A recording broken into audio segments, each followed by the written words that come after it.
Welcome back to Just My Two Cents. All right, y'all. So we are going to take a look at Mahogany Jackson's re-released book, I'm Not the Girl I Used to Be.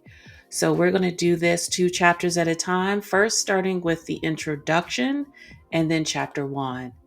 And then we will continue with chapters 2 and 3, 4 and 5, and on and on and on. So let's go ahead and get started. Mahogany Jackson's I'm Not the Girl I Used to Be opens with a deeply personal look into her struggles with abandonment, identity, and the search for belonging. The introduction and first chapters reveal a childhood shaped by the absence of her father, a hardworking but emotionally distant mother, and a longing for validation that led her down a destructive path. But before we continue, take a look at this. Hey fam, I'm so excited to share something that's made a real difference in my life, okay? I'm talking about Black Girl Vitamins, a proudly Black-owned brand that's here to empower our community and tackle some of the most unique challenges that we face. Are you ready to begin your journey to better health? If so, click on the link below for 20% off of your next order. That's on top of sales. Or you can go to blackgirlvitamins.co and use code 2cents at checkout.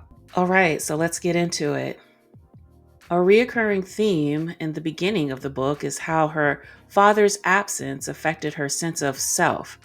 She doesn't just mention that he was missing, she describes how his presence in other people's lives made her feel unwanted.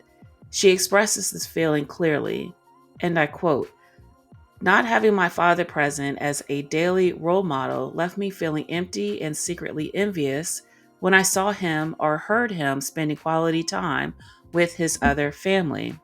This highlights the emotional impact of seeing a parent care for another family while being absent from their first child's life.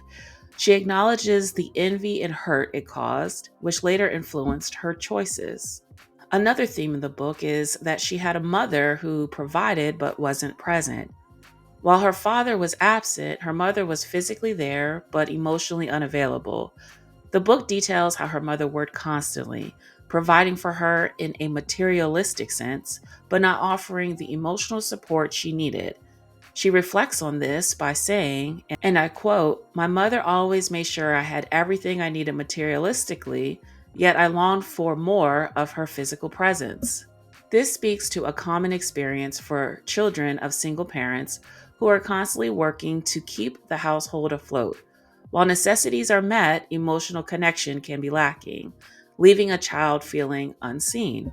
Another theme in this book is seeking validation through relationships.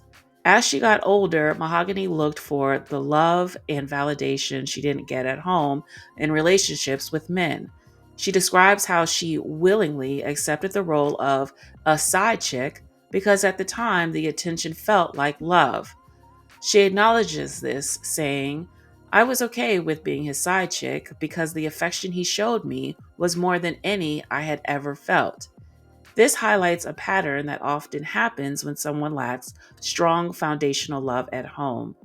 They end up in situations where even the bare minimum feels like something significant, even when they know it's not real love. And the irony is, she was born to a father who was already married to another woman at the time. Another recurring struggle in the first chapters is her difficulty fitting in. Despite being naturally bright, she didn't feel like her intelligence made her accepted by her peers. She describes this moment, and I quote, "Since it was my keen abilities that seemed to push others away, I decided to do whatever it took to fit in." This brings up an interesting point about being different, especially excelling academically, can sometimes make a child feel isolated. Instead of embracing her intelligence, she downplayed it to blend in with the crowd.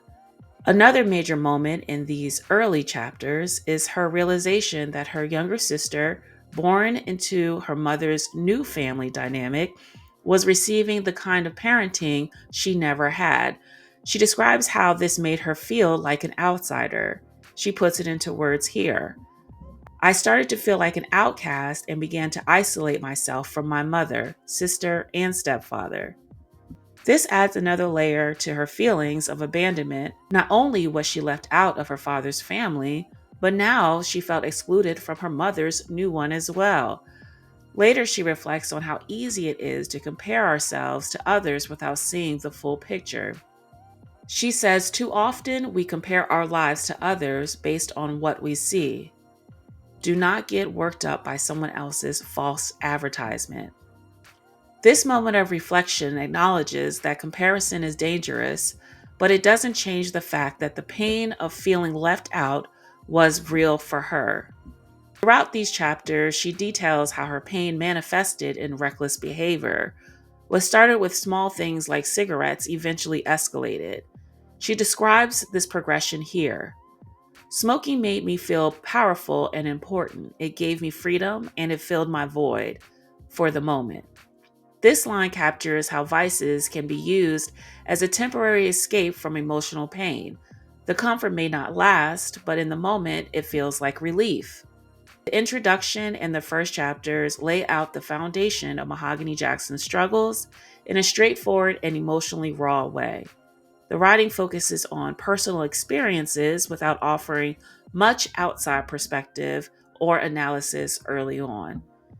Her reflections on childhood show a pattern of unmet emotional needs, leading her to seek fulfillment in unhealthy places.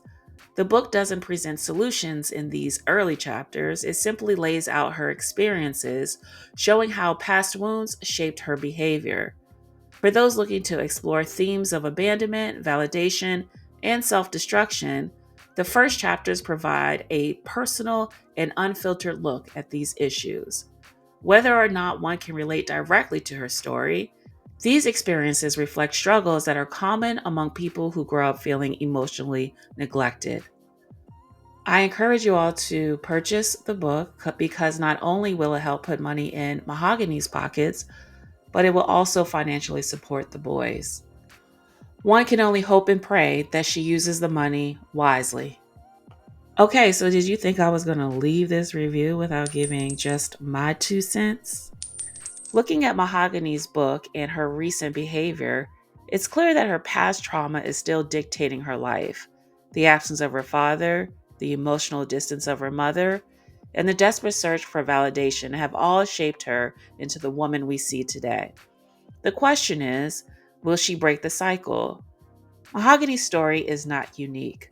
Many Black women have had to navigate the same wounds, but healing is a choice. Until she fully acknowledges and heals from these wounds, the same patterns will keep repeating.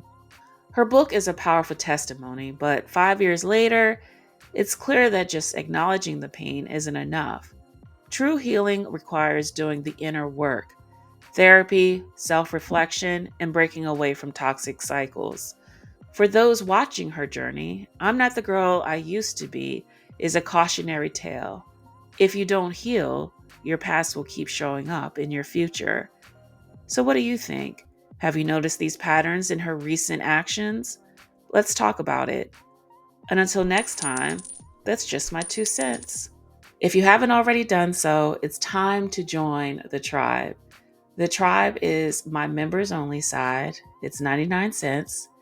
After I review the first 6 chapters of this book, the remaining chapters will be read on the members only side. The link for memberships is down in the description area. So now come on over and join. I'm a lot more candid, a lot more raw, and a lot more unfiltered and real.